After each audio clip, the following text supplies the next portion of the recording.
So to create a new beautiful audio, you're going to go to New, down to More, and then over to Beautiful Audio Editor. Then it's going to integrate with your Google Drive and connect to it so you can save your work to Google Drive. Then you can go back to it at a later date. So if it doesn't pop up and show you this part, you won't be able to save to your Google Drive. So make sure this part comes up and that button is available.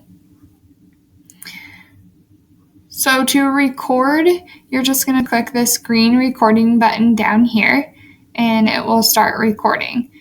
So I'm going to push it. It's going to start recording so you can see my timeline is already moving. When I'm done recording, if I just push stop right here, it's going to create a new recording underneath. So if I push stop, you can see that recording is done. And then if I push stop again, it will have one underneath that starts right there. So that's not really what you want to do. Instead, you want to click pause and that will end your recording. So to delete them, I'm going to go to delete. Click on it again. You can also delete it this way. Delete.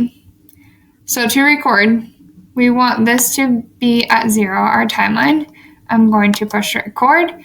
Once I'm done recording, instead of clicking the recording button, I'm going to click pause. So then it stops where I want it to. So a few things this does. If I click on this tool, I can move it. So when I click here, I can actually move this to different parts or sections. I can duplicate it. So when you add in your own sound effects, you might want to duplicate some of them because they don't last very long. So when we duplicate, it'll just go right next to it.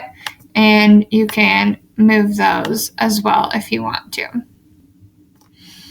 I can split them. I can delete them. I can view the tracks in mixer mode, which is just this part right here. I can change it to 4:4 signature, so instead of having the timeline, it changes to 4:4.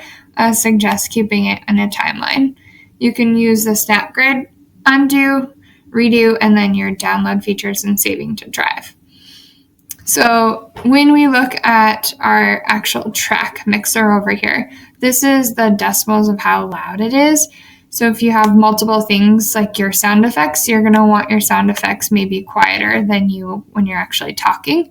You can mute them. So if you mute, then it goes away, like that section wouldn't be there. You can click solo, so that's the only thing you hear, or delete, or just leave it as normal.